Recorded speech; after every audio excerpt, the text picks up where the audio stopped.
হজের দিনে খুতবা দেওয়া হয়। হজের দিনে এখানে খুতবা দেয়। এই মসজিদে কিছু অংশ আরাফার সীমানার মধ্যে, কিছু অংশ আরাফার সীমানার বাহিরে।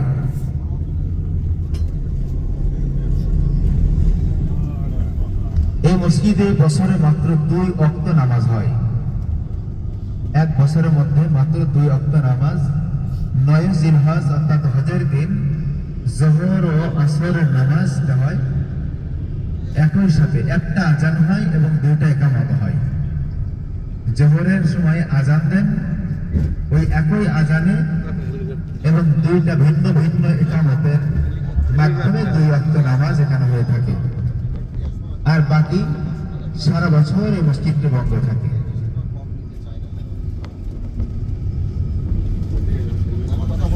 এইখানের লোক এসে তো নামাজ পড়তে পারে, বন্ধ রাখে মসজিদ বন্ধ রাখে কেন? স্পেশালিটি আছে।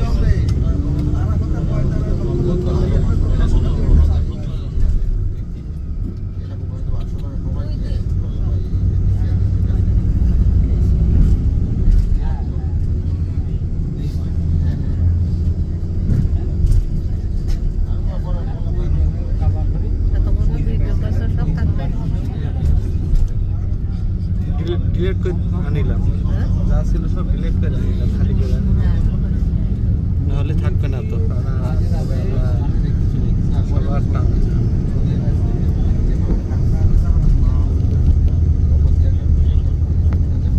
এই পাহাড় দেখো কি করে সম্ভব,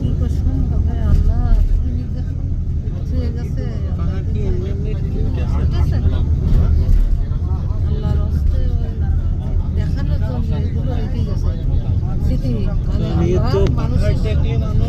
কল্পনা করতে পারবে। পাহাড় বাদে সারি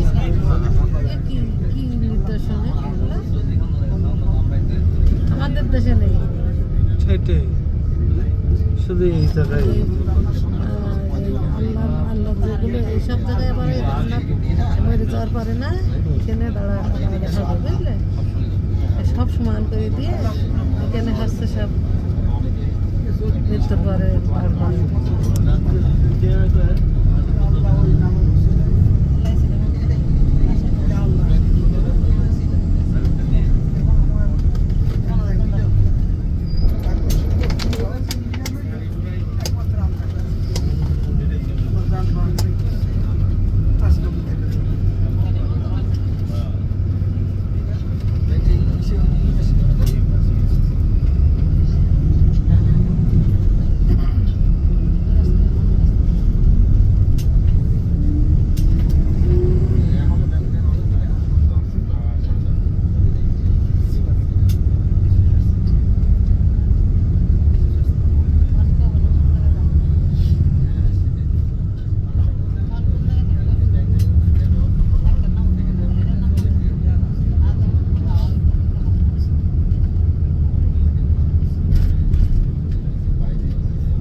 সন্তোষ কেন লাগে তুমি যে কথা দাতাগিরি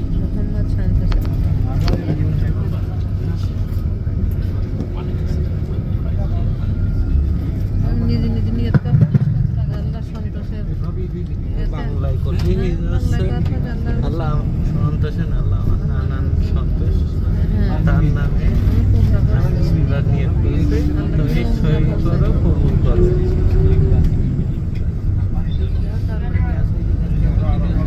আগে বলতে থাকে আমি তো ব্যক্তি আমি করছি নামটা বললে ঢুকে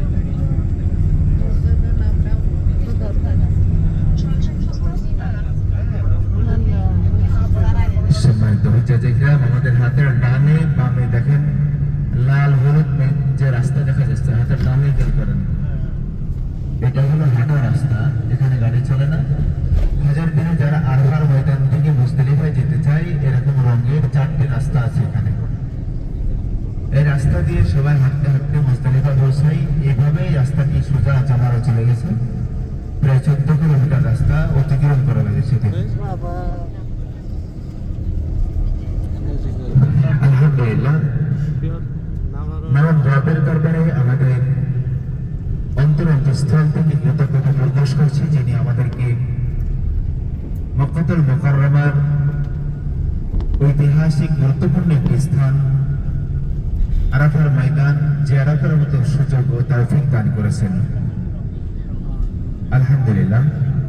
সম্মানিত ভাইরা, আমি আরাফার ময়দানে আপনাদেরকে নহরে জুবাইদা সম্পর্কে একটি কথা বলেছিলাম। নহরে জুবাইদা সম্পর্কে কিছু তথ্য আপনাদের সামনে তুলে ধরব। তবে গাড়ির মধ্যে যে আওয়াজগুলো আসছে, সকল ধরনের আওয়াজ বন্ধ করার জন্য অনুরোধ করছি। সকলের সকল কথাগুলো বন্ধ করার জন্য অনুরোধ করছি, যেহেতু নহরে জুবাইদার সামনেই। সম্মানিত ভাইয়েরা, নহরে জুবাইদা এটা আমাদের মা বোনদের জন্য একটু বেশি শোনার প্রয়োজন। নহরে জুবাইদা সম্পর্কে বাদশাহ হারুন আর রশিদের নাম অনেকেই শুনেছেন। বাদশাহ হারুন আর রশিদ ইরাকের এক সময় বাদশাহ ছিল। উনি অত্যন্ত দিনদার, পরহেজগার, আল্লাহওয়ালা একজন বাদশাহ। উনি ওনার শাসন আমলে ওনার ফ্যামিলি সহ হজে আসেন। তো কোন এক সময় ওনার ফ্যামিলি সহ যখন হজে আসেন, তো আরাফার ময়দানে হাজিদের পানি খাওয়ার জন্য এতটাই কষ্ট ছিল, তারা স্বচক্ষে পানির যন্ত্রণা অনেককে সহ্য করতে দেখেছে। অনেকেই পানির যন্ত্রণা কিভাবে সামনে দেখেছে, যে পানি কিভাবে কতটুকু পানির প্রয়োজন, এই প্রয়োজনটা অনুভব তারা করেছে। কথা প্রসঙ্গ নিয়ে কোন এক সময় বাদশাহ হারুন আর রশিদের স্ত্রী বলেন যে, বাদশাহ নামদার, আমি আপনাকে একটি কথা বলতে চাচ্ছিলাম। সেটা হলো, যদি আপনি চান এই হাজিদের একটু পানির ব্যবস্থা করতে পারেন, তো কিভাবে করা সম্ভব? উনি বলেন যে, আপনি একটা নালা তৈরি করেন, নহর, আরবিতে বলা হয় নহর, একটি নহর তৈরি করেন। এই নহরের মাধ্যমে পানি এখানে একটু দেওয়ার ব্যবস্থা করেন। এই নহর তৈরি করার জন্য যত টাকা প্রয়োজন আমি জুবাইদা আপনাকে দান করবো। সুবহানাল্লাহ বলবেন না? একটা স্ত্রী, সে বাদশার স্ত্রী, তার সকল গহনাগুলো বিক্রি করে টাকা দিয়েছিল। তাদের অবদান কতটাই ছিল। সম্ভবত ভাইরা, আমাদের হাতের ডানে তাকান, পাহাড়ের গা ঘেঁষে যে প্রাচীরটা দেখতে পাচ্ছেন, এটাই হলো সে নহরে জুবাইদা। আল্লাহু আকবার। এইভাবে কত দূর থেকে এভাবে আসছে মিষ্টি পানির জন্য, গা দিয়ে এই পাহাড়ের গা ঘেঁষে ঘেঁষে আরাফার ময়দান পর্যন্ত এই নহরটার ব্যবস্থা করেছিল। বাদশাহ হারুন আর রশিদের স্ত্রীর এত আগ্রহ ভরে কথা বলে, বাদশাহ হারুন আর রশিদ বলে, আচ্ছা ঠিক আছে, আমি তোমার ইচ্ছা পূরণের জন্য চেষ্টা করব। কত হাজারো শ্রমিক বিনিয়োগ করে এখানে এই নহরটি তৈরি করা হয়েছিল। এখন এই নহরে পানি নেই, কিন্তু আল্লাহ সুবহানাহু ওয়া তাআলা তাদের সেই ত্যাগ স্বীকারের মাধ্যমে যে অবদান, তাদের দ্বারা যে নেক আমলটা আল্লাহ তাআলা কবুল করেছেন, কিয়ামত পর্যন্ত তারা কবরে শুয়ে শুয়ে এর সব পাইতে থাকবে। সমানতা না বোনেরা, আপনারাও ইচ্ছা করলে আপনাদের স্বামীদেরকে নেক আমলের জন্য উদ্বুদ্ধ করতে পারেন। মা খাদিজাতুল কুবরা রাদিয়াল্লাহু তাআলা আনহা, উনি কিন্তু ওনার সকল সম্পদগুলো দ্বীনের জন্য কুরবান করে দিয়েছিলেন। পৃথিবীর বুকে মা বোনদের যে অবদানগুলো রয়েছে, অনেক অনেক অনেক বেশি অবদান। আপনি আপনার স্বহস্তে কি করে যাচ্ছেন এটা একটু ভেবে দেখবেন। শুধু নিজের বিলাসী জীবনের জন্য রেখে যাবেন না, সন্তানের জন্য রেখে যাবেন না, নিজের কবরকে আলোকিত করার জন্য নিজ হাতে এমন কিছু করে যাবেন যা আপনি কবরে শুয়ে সওয়াব পাইতে থাকবেন। একটা বোর্ড অতিক্রম করছি আমরা, সাইন বোর্ড। এখন আমরা মুজদালিফার মধ্যে অবস্থান করছি। আল্লাহু মুজদালিফা আল্লাহু আল্লাহু আকবার আকবার। আল্লাহু আকবার সম্মানিত হাজী সাহেবরা, এই ড্রাইভিং ভাই যে জায়গা দেখছেন, এখানে 9 জিলহজ দিবাগত রাতে অর্থাৎ 10 তারিখ পড়ে যায়। এখানে সমস্ত হাজী সাহেবরা রাস্তায় এই পাথরের পরে যে যেখানে জায়গা পায় সে সেখানে এখানে অবস্থান করে, শুয়ে থাকে। এত ক্লান্ত থাকে যে উত্তপ্ত পিচের পরে শুয়ে থাকে, তবুও ঘুম চলে আসে। এসব জায়গায় হাজী সাহেবদের চলাচল, এসব জায়গায় অবস্থান। এখানে আল্লাহ তাআলার হুকুম রয়েছে তোমরা মুজদালিফা অবস্থান করো এবং কিছু সময় আল্লাহ তাআলা জিকিরে মশগুল থাকো। সেটা হলো মসজিদে মাশআরিল হারামের নিকটে। আমাদের হাতের ডান হাতে যে মসজিদটি দেখতে পাচ্ছেন, এই মসজিদটির নাম হলো মসজিদে মাশআরিল হারাম, যা কুরআনুল কারীমে সূরা বাকারা 2 নম্বর পারার 10 নম্বর পৃষ্ঠায় এর বিস্তারিত বর্ণনা দেওয়া আছে। আমাদের হাতের ডানে যে মসজিদ দেখছেন, এটাই হলো মসজিদ মাশআরিল হারাম, যে মসজিদের নাম পবিত্র কুরআনুল কারীমে আল্লাহ তাআলা বলেছেন, ফাইদা কাদাইতুমুস সালাতা ফাযকুরুল্লাহা কিয়ামান ওয়া কুউদ, ফাইদা আফাদতুম মিন আরাফাতিন ফাযকুরুল্লাহা ইনদাল মাশআরিল হারাম। যে যখন তোমরা আরাফার ময়দান থেকে আসো, তো মসজিদে মাশআরিল হারামের নিকটবর্তী হয়ে তোমরা কিছু সময় আল্লাহ তাআলা জিকির আজকারে মগ্ন থেকো। এই আরাফার ময়দান মুজদালিফার ময়দানে অবস্থান করা, এটা হলো আমাদের জন্য ওয়াজিব। হাজী সাহেবদের জন্য এটা ওয়াজিব। আমাদের সামনে যে ওভারব্রিজ দেখা যাচ্ছে, ওই ওভারব্রিজের সীমানা পর্যন্ত পুরাটাই মুজদালিফা। এখান থেকে হাজী সাহেবরা 69টা পাথর সংগ্রহ করে, যা শয়তানকে মারার জন্য জামারায় নিয়ে যায়। এখান থেকে পাথর সংগ্রহ করে 10 তারিখে, অর্থাৎ এখানকার যে ঈদ হয় যেদিন, ঈদের দিন 10 তারিখ সকালে সুবহে সাদিকের পরে এখান থেকে বের হয়ে হাঁটতে হাঁটতে জামারায় যেতে হয় পাথর মারার জন্য।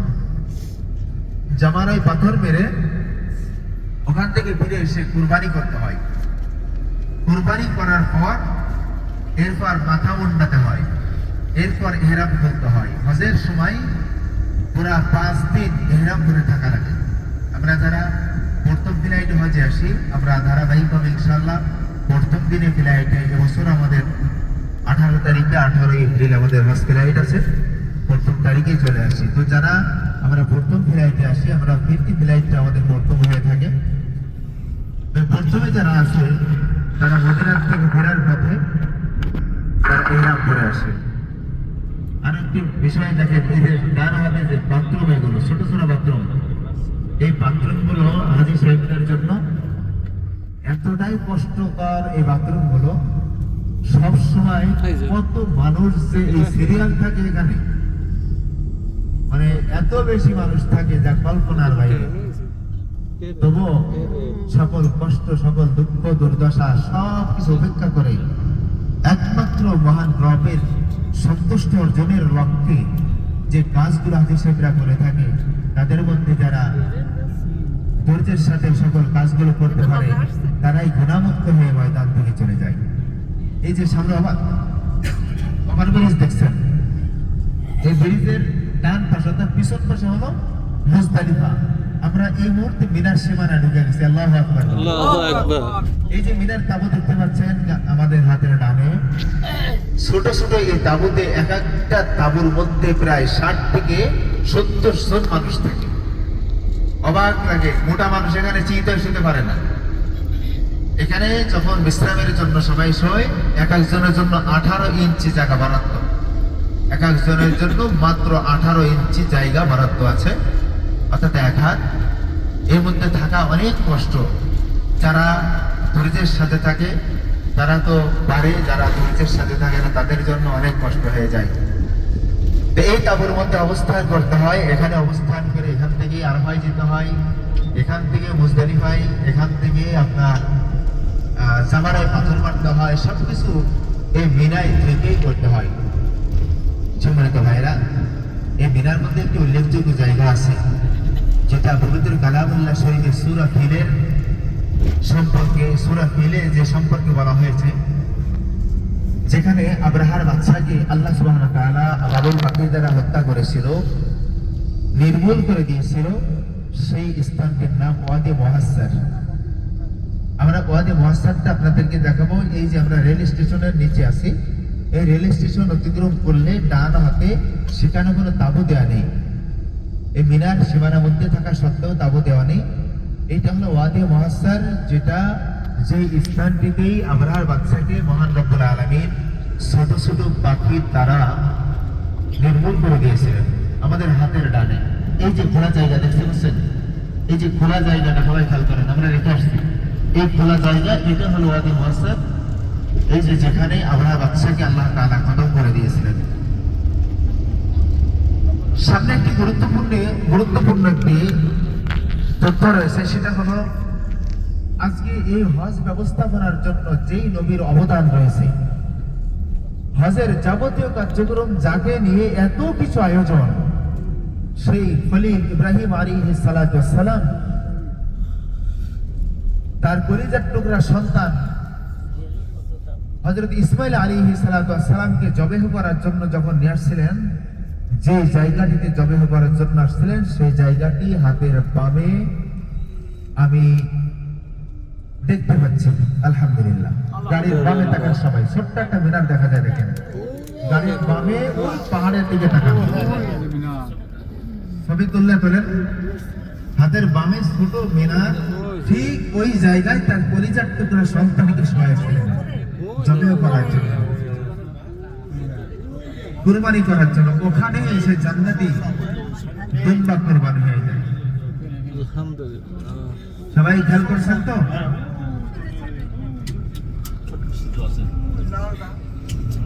আরে লাল এই যে পাহাড়ের দিকে তাকান, ছোট একটা গম্বুজ মতো দেখা যায়, ছোট গম্বুজ একটা চিত্র আছে ওখানে। এই যে হ্যাঁ হ্যাঁ হ্যাঁ, এই যে গম্বুজ চিত্র দেখা যাচ্ছে। ওই চিত্রখানা বৃদ্ধ বয়সে এসে সন্তান দেন আল্লাহ তাআলা। সেই সন্তানকে বনবাসে নির্জনে রাখার জন্য আল্লাহর হুকুম আসে, সেটাও রাখেন। সন্তান যখন একটু বড় হয়ে যায়, তখন আবার তাকে কুরবানি করার হুকুম আসে, সেটাও নবী রাজি হয়ে যান। সর্বশেষ এত পরীক্ষা নিরীক্ষার পরে আল্লাহ তাআলা তার খলিলকে এর আগে আগুনে পোড়ানো, আগুনের মধ্যে ফেলা, কত না যন্ত্রণা, কত না কষ্ট, কত না পরীক্ষা দিতে হয়েছে হযরত ইব্রাহিম আলাইহিস সালাতু ওয়াস সালামকে। সকল পরীক্ষায় উত্তীর্ণ হয়েছেন। আজকে হজে পাথর মারা, এটা ইসমাঈল আলাইহিস সালাতু ওয়াস সালামের তরিকা ছিল, তার সুন্নাত ছিল এটা। যদি আমাদের জন্য এটা ওয়াজিব, পাথর মারা, কুরবানি করা, এটা আমাদের জন্য ওয়াজিব, যা ইব্রাহিম আলাইহিস সালাতু ওয়াস সালাম করেছিলেন। আমরা কাবা শরীফ পেয়েছি, তাদের অবদান এটা, তাদের অনেক মেহনত রয়েছে। আল্লাহ তাআলা কুরআনুল কারীমে বলেন, وَإِذْ يَرْفَعُ إِبْرَاهِيمُ الْقَوَاعِدَ مِنَ الْبَيْتِ وَإِسْمَاعِيلُ وَإِذْ يَرْفَعُ إِبْرَاهِيمُ الْقَوَاعِدَ مِنَ الْبَيْتِ وَإِسْمَاعِيلُ رَبَّنَا تَقَبَّلْ مِنَّا إِنَّكَ أَنْتَ السَّمِيعُ الْعَلِيمُ رَبَّنَا وَاجْعَلْنَا مُسْلِمَيْنِ لَكَ وَمِنْ ذُرِّيَّتِنَا أُمَّةً مُسْلِمَةً لَكَ وأرنا مناسكنا وتب علينا إنك أنت التواب الرحيم। সূরা বাকারার মধ্যে এই সকল আয়াতগুলো ইব্রাহিম ও ইসমাঈল আলাইহিস সালাতু ওয়াস সালামের শানে তারা দোয়া করেছিল রব্বে কারীমের কাছে, সেই সকল দোয়ার ফসল আমরা ভোগ করতেছি। সম্মানিত ভাই বোনেরা, আমাদের হাতের বামে 4টি মিনার বিশিষ্ট একটি মসজিদ দেখা যাচ্ছে, সবাই বামে খেয়াল করেন। হাতের বামে 4টি মিনার বিশিষ্ট মসজিদ, 2টি এই পাশে আর 2টি পিছনে। এটা হলো মসজিদ খায়েফ, যে মসজিদে প্রায় 70,000 নবী রাসূল নামাজ পড়েছেন। আল্লাহু আকবার বলেন। আল্লাহু আকবার। এই মসজিদে প্রায় 70,000 পয়গম্বর নামাজ আদায় করা মানে কি, মসজিদের বয়স কত হতে পারে? বামে দেখেন তাঁবুর মতো দেখা যাচ্ছে, ওই দূরে ছাতার মতো তাঁবু, এটা হেলিকপ্টার আছে। ওই তাবু ওটা হলো সে জামারা যেখানে শয়তানকে পাথর মারতে হয়। প্রথম যেটা দেখছেন, যেটা আমাদের চোখে দেখা যাচ্ছে, এটা হলো ছোট জামারা, তারপরে মেজো জামারা, তারপরে যে বড় জামারা। এক জামারা থেকে আর আপনার বড় জামারা পর্যন্ত, ছোট থেকে বড় পর্যন্ত প্রায় 1 কিলোমিটারের দূরত্ব হয়ে যাবে। অনেক লম্বা পথ, অনেক লম্বা পথ এটা। এখানে আছে সেটা এই 4 তলা বিশিষ্ট এই জামারায় পাথর মারে। হাতের ডানে তাকান, হাতের ডানে তাকান, সম্পূর্ণ তাবুগুলো একই ডিজাইনের যেভাবে করা আছে। এখানে যদি অনভিজ্ঞ কোনো মুআল্লিমের সাথে কেউ হজে আসে, সে হাজির কপালে অনেক দুঃখ দুর্দশা নেমে আসে, এমনকি হাজির হজ নষ্ট হয়ে যাওয়ার সম্ভাবনা থাকে। আমাদের সামনে যে পাহাড় দেখতে পাচ্ছেন, এই পাহাড়ের অপোজিটে সেখানেও একই রকম তাবু রয়েছে। তাদের তাবু কোথায় হবে এটা বলা যায় না। যদি তাবুটা দূরে হয়ে যায়, তাবুটা উঁচু পাহাড়ের পরে হয়ে যায়, হাজিদের জন্য অনেক কষ্ট হয়ে যায়। কিন্তু এই পুরা মিনার তাবুর এরিয়াটা চেনা, এটা অনেক অনেক কঠিন ব্যাপার। আলহামদুলিল্লাহ, আল্লাহ সুবহানাহু ওয়া তাআলার কাছে কোটি কোটি শুকরিয়া জানাই, যিনি আমাদেরকে এখানকার জ্ঞানটুকু দান করেছেন। এই তাবুতে আমরা অবস্থান করানো এবং হজের যাবতীয় কাজগুলো সুন্দর সুশৃঙ্খলভাবে করানো, আমরা হাজিদেরকে যতটা দেখভাল করে হজের কাজগুলো সম্পন্ন করে থাকি, আলহামদুলিল্লাহ হাজিদের হজগুলো সুন্নাত তরিকায় সুন্দরভাবে হওয়ার জন্য আপ্রাণ চেষ্টা করে থাকি। সম্মানিত আল্লাহর মেহমানগণ, আমরা যে সুড়ঙ্গ অতিক্রম করছি, এই সুড়ঙ্গ অতিক্রম করার পরও আমাদের হাতের ডানে অসংখ্য তাবু দেখতে পাবেন। সেখানেও অসংখ্য তাবু রয়েছে, যে তাবুগুলো একই রকম ডিজাইন, একই রকম। সেখান থেকে জামারা পর্যন্ত হেঁটে যাওয়া, এই তাবুত থেকে পাথর মারতে যাওয়ার কিন্তু হাঁটার বিকল্প নাই, সম্পূর্ণ হাঁটতে হয়। এবং হজ মৌসুম তো আলহামদুলিল্লাহ এবার একটু গরম কম হবে আশা করছি আমরা, কিন্তু বিগত দিনে আমি 2014 সাল থেকে হজে আসি, ধারাবাহিকভাবে, শুধু করোনা 2 বছর বন্ধ ছিল। তো তখন থেকে যে গরম ভোগ করেছি, যে গরম সহ্য করার মতো না, 50-52 ডিগ্রি সেলসিয়াস তাপমাত্রা থাকে এখানে, যা মুখের চামড়া পড়ে যাওয়ার মতো অবস্থা হয়। হাতের ডানে তাকান, পাহাড়ের উপর দিয়ে নিচ দিয়ে কি অবস্থা, একই ডিজাইনের তাবু, লক্ষ লক্ষ মানুষ এখানে অবস্থান করে থাকে। ইচ্ছা কি নাই আপনাদের এখানে আসা? সবার আছে? সবাই ইনশাল্লাহ বলেনি? মানে হ্যাঁ, ইনশাল্লাহটা জিভে জিভে বলবেন কেন? অত্যন্ত প্রফুল্লতার সাথে বলতে হবে যে অবশ্যই ইনশাল্লাহ এখানে আসার নিয়াত আছে। এখানে আপনি নিয়াত করবেন, আল্লাহ যদি কবুল করে আসতে পারবেন। আল্লাহ কবুল না করলে তাবুর মধ্যে মাথা দিতে পারবেন না। আল্লাহ তাআলা আপনাদের সবাইকে কবুল করেন। সম্মানিত আল্লাহর মেহমানগণ, মিনার তাবুতে ইচ্ছা করলেও তো আসতে পারবে না, ওয়াজ ইচ্ছা করলেও হবে না। আমাদের ইচ্ছাটা মনের মধ্যে থাকে, বাকি আল্লাহ তাআলা যদি কবুল করেন তো সম্ভব। আপনি কবুলিয়াতের জায়গায় আসছেন, এখানে আল্লাহ তাআলার কাছে দোয়া করে যাবেন যে আল্লাহ বড় হাজার মতো ইবাদত আমাকে দিয়ে তুমি করায় নাও, বড় হজ আমার সৌভাগ্যে তুমি দান করো, আমার ভাগ্যে তুমি দান করো। আল্লাহ তাআলার কাছে দোয়া করবেন। আপনি যদি দোয়া করায় যেতে পারেন, দেখবেন যে হঠাৎ করে কোনো একদিন হজের রেজিস্ট্রেশন হয়ে গেছে, হজের জন্য আপনার বন্দোবস্ত হয়ে গেছে। আমরা যেদিন ঢাকা এয়ারপোর্ট থেকে আসলাম, এই আসার দিন এয়ারপোর্টে থাকা অবস্থায় একজনকে মোবাইলের মাধ্যমে সে বলছিল যে যদি সুযোগ থাকে আমাকে একটু হজে নিয়ে যান। টাকা পয়সা, পাসপোর্ট সব রেডি ছিল, কিন্তু কোটা খালি ছিল না। এয়ারপোর্টে পৌঁছানোর পরে আমার ঢাকা অফিস থেকে ফোন দিয়ে বলছে যে আপনার জন্য একটা কোটা খালি হয়েছে, যদি নিতে চান 5 মিনিট সময় আপনার, 5 মিনিটের মধ্যে আপনাকে কনফার্ম করতে হবে। 5 মিনিটের মধ্যে একজন যাত্রী কনফার্ম হয়ে গেল, তাকে বুকিং করে তাকে ফাইনাল দিলাম। এই মানুষটা ওই 5 মিনিট আগেও জানতো না যে সে 2027 সালে হজের জন্য সে নির্ধারিত কোটার মধ্যে আসতে পারবে। এটা আল্লাহ তাআলা কার তকদিরে রাখছে আল্লাহ ভালো জানেন। আপনারা নিয়ত করবেন, আল্লাহ যদি কখনো হজ মৌসুমে আপনাদের এখানকার রিজিকের বন্দোবস্ত করে থাকে, নিশ্চয়ই আসতে পারবেন। তবে এর জন্য অবশ্যই আপনাদের দোয়া ও দাওয়া দুটোই দরকার। আল্লাহর কাছে দোয়াও করবেন, সেই সাথে নিজে চেষ্টা করবেন হজে আসার জন্য। সম্মানিত ভাই ও বোনেরা, আমরা আমাদের এবারের গন্তব্য আমাদের জাবালুর নূরের নিকটবর্তী হবে। জাবালুর নূর, আলোর পাহাড়। যে আলোর পাহাড়ে আমার আপনার হাবিব মোহাম্মদ রাসূলুল্লাহ সাল্লাল্লাহু আলাইহি ওয়াসাল্লাম তিনি ধ্যানে মশগুল থাকতেন। যেখানে তার সহধর্মিণী খাবার নিয়ে উঠতেন, সে 2500 ফিট উঁচু একটি পাহাড়, যেখানে সর্বপ্রথম হযরত জিবরাইল আলাইহিস সালাম এসে রাসূল আকরাম সাল্লাল্লাহু আলাইহি ওয়াসাল্লামকে বুকের সাথে বুক মেলায় জড়িয়ে ধরে প্রাণ নাজিলের মতো একটি কাজ যেখানে সর্বপ্রথম হয়েছিল, সেই পাহাড়ের নিকটবর্তী ইনশাআল্লাহ আমরা হবো। পাহাড়টি হাতের বামে আমি দেখতে পাচ্ছি, তবু কাছাকাছি যে বলবো, এই পাহাড়ের আলোর পাহাড় কেন বলা হয়? যে এখানে সর্বপ্রথম সেই নূরের বার্তা আল্লাহ তাআলা এখানে নাযিল করেন।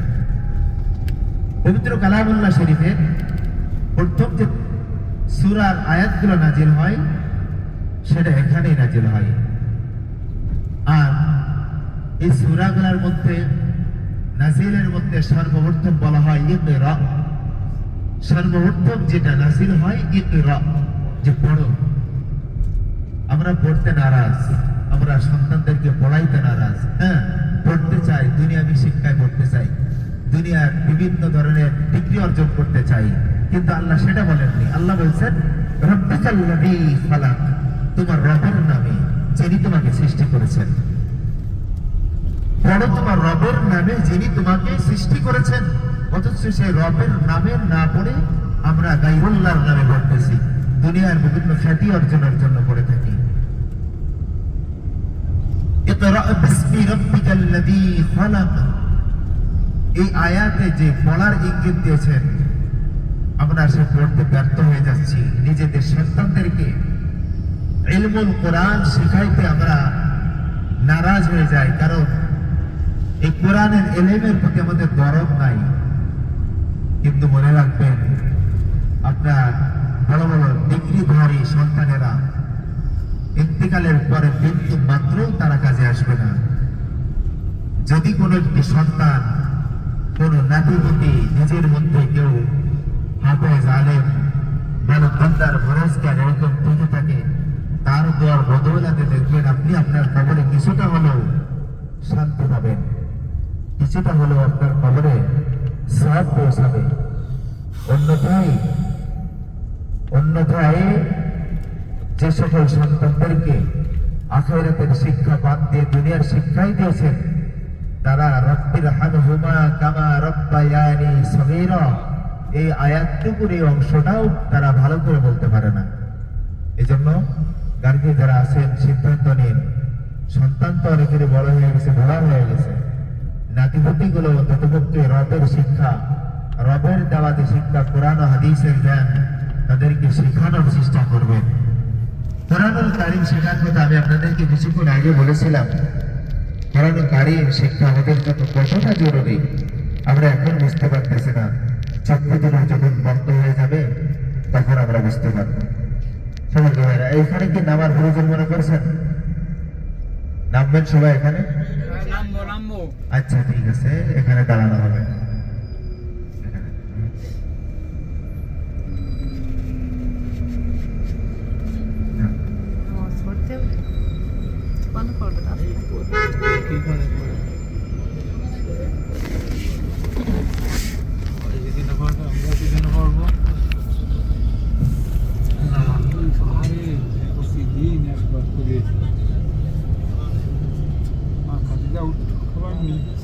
আমরা গাড়ির থেকে নেমে ছায়ায় দাঁড়াবো সবাই।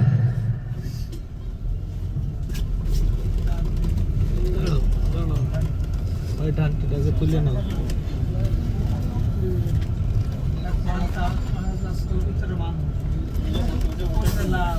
সবাই আসে।